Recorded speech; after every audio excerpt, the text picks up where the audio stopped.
Hello students, in today's lab we are going to perform this experiment. The aim of our experiment is to study the kinetics of iodination of acetone using colorimeter. The apparatus we require for this experiment are test tubes, burettes, pipettes, burette stand, clamp, beakers, etc. Chemicals required here are 1 molar HCl, 1 molar acetone, 0.02 molar iodine solution and distilled water. Theory behind this practical is the solid iodine found in the form of crystals which are dark in color or sometimes it looks black in color. Its aqueous solution is yellowish or dark yellow. It depends upon the concentration of iodine in that solution. The iodination of acetone occurs in the presence of acid only. Acid catalyzes this reaction. If we don't add acid to this reaction, the reaction will not occur and the color of the iodine will persist.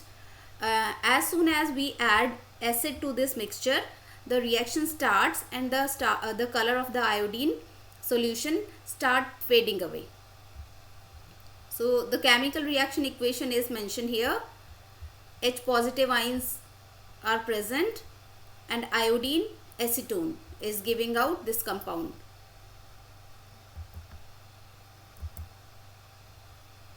In this experiment we are going to use the initial rate method to find out the rate, to study the rate of the reaction and to find out the order of the reaction.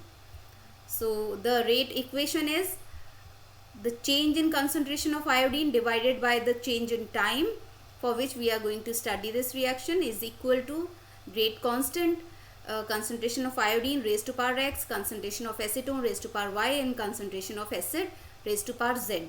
So we will be using this equation for different concentrations of iodine, acetone and acids and will make use of those equations to find out the values of x, y and z. In procedure there are total 4 steps. So the first step of any experiment which we are doing using colorimeter or spectrophotometer is to select a filter or to set a lambda max. Lambda max is the wavelength at which the given colored solution shows maximum absorbance. So we have iodine, so we will take this composition of the components acetone, water and iodine to find out the lambda max value over here. See, in this mixture we are not adding acid because I have already told you as soon as we add acid to this reaction mixture, the color of the iodine will start fading. So we will be using this reaction mixture. I will take distilled water as blank solution and this mixture will be put in colorimeter to find out the lambda max value.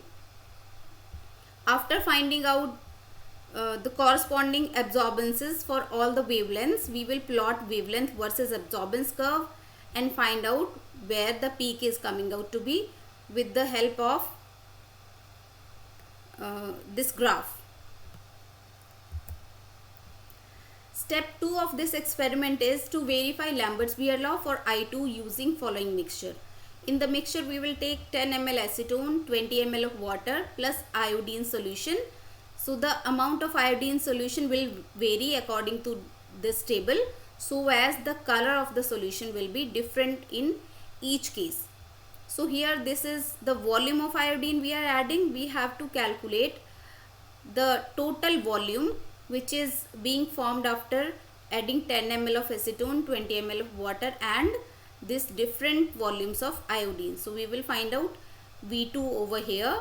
With the help of this V2 we will apply this concentration term equation M1V1 is equal to M2V2.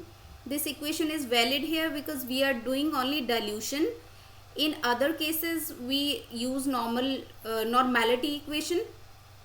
So here this equation is valid. So initial concentration of iodine solution was 0.02 molar. In first case I have taken 5 ml of this solution and M2 is the concentration of the final solution which we will report here and V2 is the volume which I will calculate in this table. So this value. So this way you can calculate the concentration of each iodine solution, so that you can plot absorbance versus concentration plot. If the line comes out to be a straight line and which is passing through the origin according to Lambert's-Weir law equation, which is absorbance is equal to epsilon Cl. So we can say the Lambert's-Weir law is verified. So this is the second step in which we are verifying the Lambert's-Weir law for our iodine solution. In the third step, we will be preparing two mixtures A and B. See in this table, B is the solution which is only acid, volume of acid. So I am calling it B. And A is a solution which is formed by adding different amounts of iodine, acetone and water. So we have to take three sets for this. First set, 10 ml of iodine, 10 ml of acetone, 0 ml of water, and total is 30 ml, 10 ml of acid. So we have to keep solution A and B separately, and we will mix them as soon as we calibrate our instrument, that is colorimeter. So using distilled water as blank solution, we will make its absorbance 0 first, and then we will put this reaction mixture into the cuvette and insert the cuvette into the colorimeter, and note down the absorbance for each passing minute, at least for 10 to 15 minutes, so that you have 10 to 15 readings, because you will be going to plot time versus absorbance. So in all the three cases you have to do in a similar manner. Keep the solutions A and B ready, and make the calibration using blank solution, which is distilled water, and then use this reaction mixture, mix the two A and B, make this reaction mixture, put it into the colorimeter. So in all the three cases you have to do in a similar manner. Here in the table all the volumes are mentioned in ml, and in the next step, which is step number 4, we are just mixing A and B and putting this mixture into the colorimeter, and we are noting down the absorbance for set 1, set 2 and set 3 one by one, obviously, at least 10 readings. So time 1 minute, 2 minutes, 3 minutes, up to 10 minutes, till the reaction proceeds and the color of the iodine changes into the mixture. So we will plot absorbance versus time, find out the slope of the curve. So we will have three curves over here. See, first curve is time versus absorbance for the set 1, second is time versus absorbance for the set 2, and third is time versus absorbance for the set 3. So you will have three curves. As the color of the iodine is decreasing, it means the concentration of iodine is decreasing. So we can easily predict from here that the rate will be in negative, like the slope of the curve will be in negative. So you will find out the slope of that curve and equate it with this these terms. So when you do that, you will get three different equations from the three graphs. See, from the graph 1 we have this equation. You will put the value of slope over here, reaction constant, 10 ml of iodine we took in set 1, 10 ml of acetone we took in set 2, 10 ml of HCl we took. So we are putting just these values. These are the values of volumes, and we are not concerned about converting these into concentrations, because ultimately we have to divide these equations and the common factors will be cancelled out.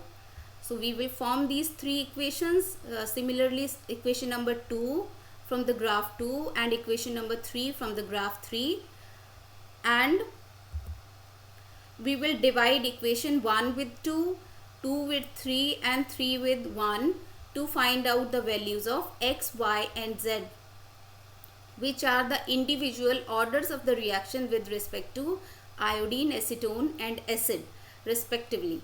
And the total of the order of the reaction can be given as X plus Y plus Z. So in the result you will have to report their individual orders with respect to iodine, acetone and acid, and the total order of the reaction as well. So this way you can perform your experiment in the lab. It is very simple.